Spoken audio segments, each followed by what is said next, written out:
नारायण। अब हम आगे बढ़े। पहला क्लियर है कि भगवान कल्याण का मार्ग क्या है। अब दूसरा प्रश्न है भगवान के अवतार का प्रयोजन क्या, क्यों भगवान अवतार लेते हैं।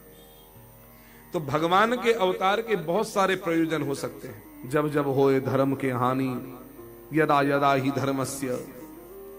लेकिन मूल में अगर मैं कहूं भगवान के अवतार का प्रयोजन परित्राणाय साधूनाम विनाशाय च दुष्कृताम धर्म संस्थापनार्थाय संभवामि युगे युगे, ये भगवान के अवतार का मूल प्रयोजन नहीं हो सकता। अच्छा, प्रश्न का उत्तर दीजिए। बताओ, राम जी वन में रावण को मारने गए थे कि नहीं गए थे। वन में जाने का प्रयोजन राम जी का क्या था। रावण इत्यादि का नाश करना, यही तो था, राक्षसों का नाश करना। अच्छा एक बात बताओ, अगर रावण आदि निशाचरों को, राक्षसों को मारना ही राम जी का प्रयोजन होता वन में जाने का, तो वन में न जाकर के वो चक्रवर्ती सम्राट के कुमार थे, कहते पिताजी आक्रमण करना है रावण के राज्य पर।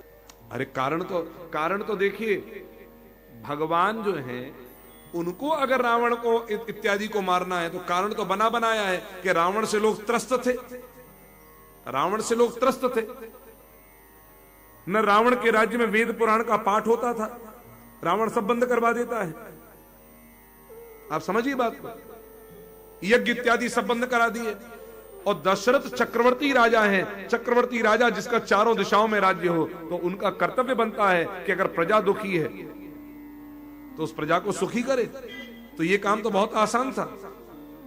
वन में गए तो केवल 2 भाई गए, और ये आक्रमण करते तो 4-4 भाई होते एक साथ। ऋषि मुनि संत महात्मा, अगर उनका उद्धार करने की बात होती तो फिर एक बड़ा सा विशाल यज्ञ का आयोजन करते और जितने धरती के महापुरुष महात्मा ऋषि मुनि हैं उन सबको आमंत्रण देते। राम जी के अनुराग आमंत्रण में कौन नहीं आता बताइए, सब आते। भगवान भी कर्मवश हो जाएंगे। नारायण। एक महापुरुष की वाणी सुन लीजिए, ये सब कारण नहीं है। कारण क्या है। यदि वन में शबरी राम की प्रतीक्षा नहीं कर रही होती तो राम भी वनवासी ना होते। और शबरी प्रतीक्षा कर रही है।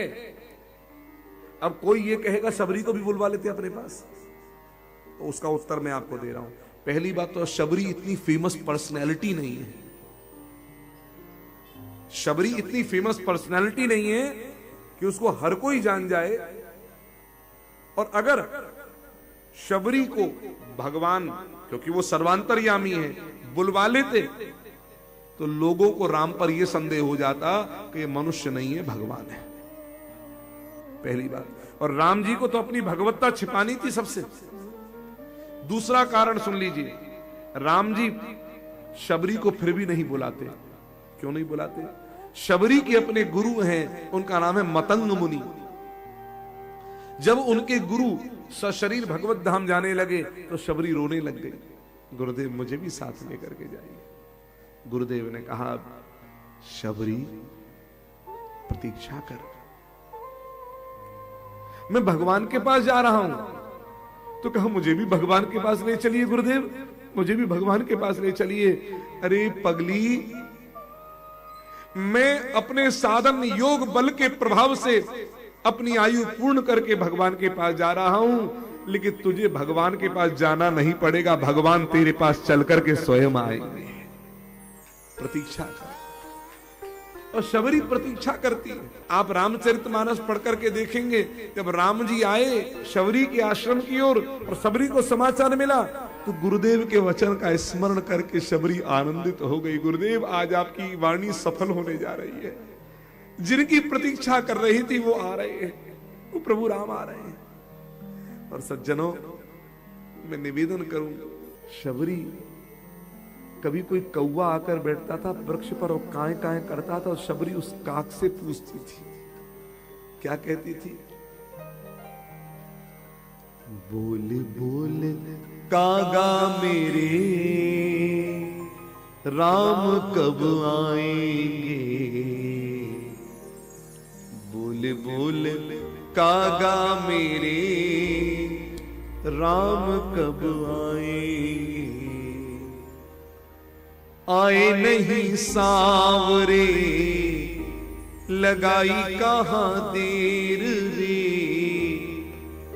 डलिया में रखी मैंने चुन चुन की बेरली, होगा मगन मन जब राम इन्हें खाएंगे, बोले बोले कागा मेरे राम कब आएंगे।